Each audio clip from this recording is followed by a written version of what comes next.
let's bring in now the President of the United States, President Donald Trump. Mr. President, thanks for joining us today.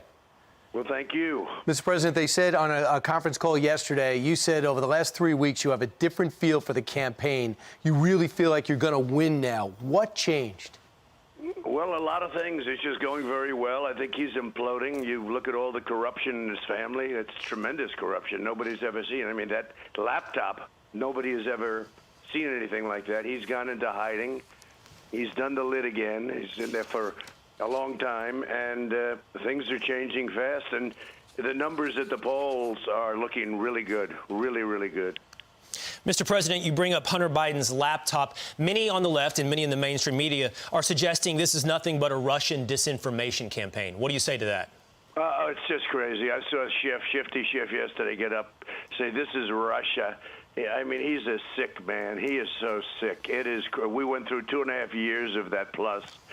And this guy, he ought to be put away, or he ought to be, something should happen with him. I watched him look straight at the camera and say it, and he laughs at it. They laugh in the back rooms at it. And thank goodness we have John Ratcliffe that came out, the head of DNI. He said it's absolutely false. There's nothing to do with Russia, and it never did have to do. This was like with Tulsi Gabbard and Jill Stein when Hillary Clinton said about them, this is after the Russian hoax on me, that they were agents of Russia. And you know what? I don't know either of them. They were not agents of Russia. They never spoke to anybody from Russia.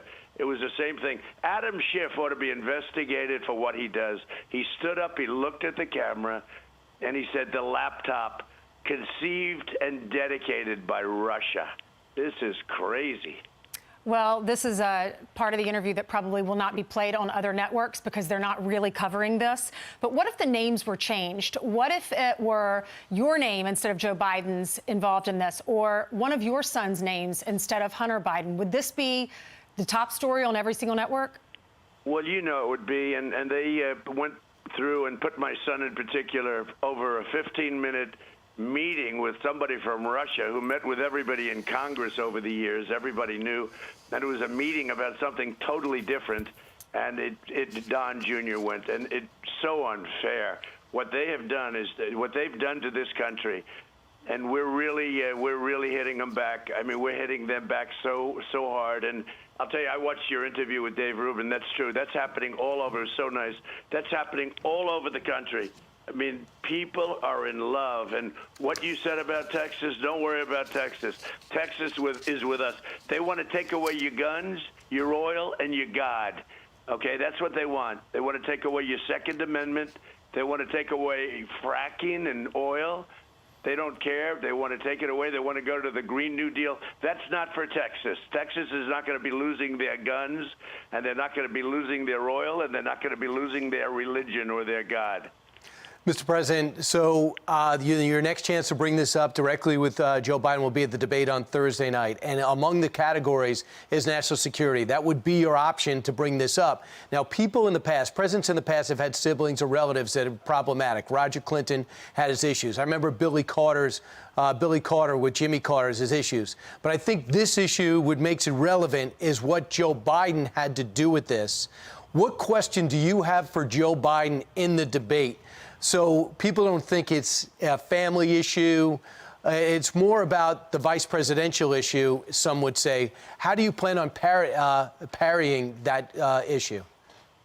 Well, this is far bigger than Jimmy Carter. I mean, this is an issue that's, I mean, his son walked around like a vacuum cleaner. But they say right in, look, this is the laptop from hell.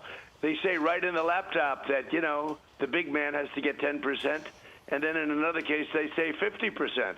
This is 100%. This is, and even if he didn't get, and he does get, and he lives like a king, even if he didn't get all of this money, and everybody's known this in Washington for a long time. This isn't surprising. Nobody's surprised by this.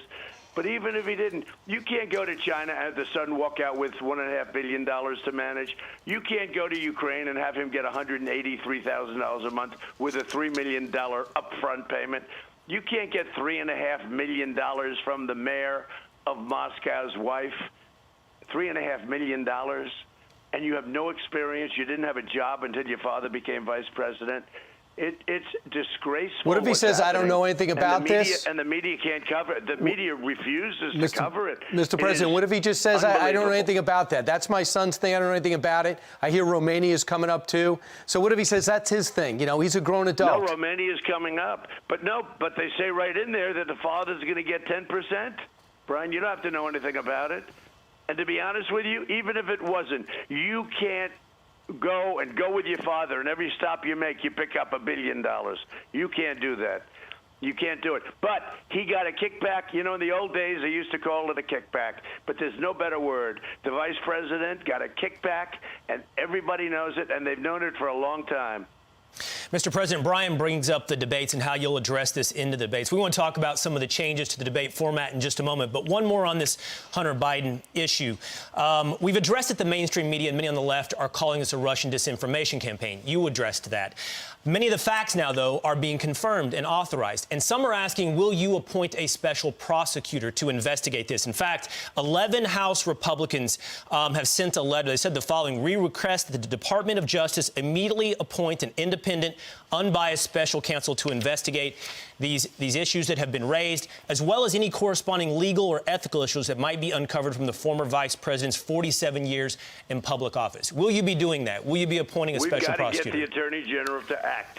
He's got to act, and he's got to act fast. He's got to appoint somebody. This is major corruption, and this has to be known about before the election. And by the way, we're doing very well. We're going to win the election. We're doing very well. If you look at all of what's happening and all of the people that come in and don't come in, you take a look all around the country. And with Texas early voting, those are our votes, too.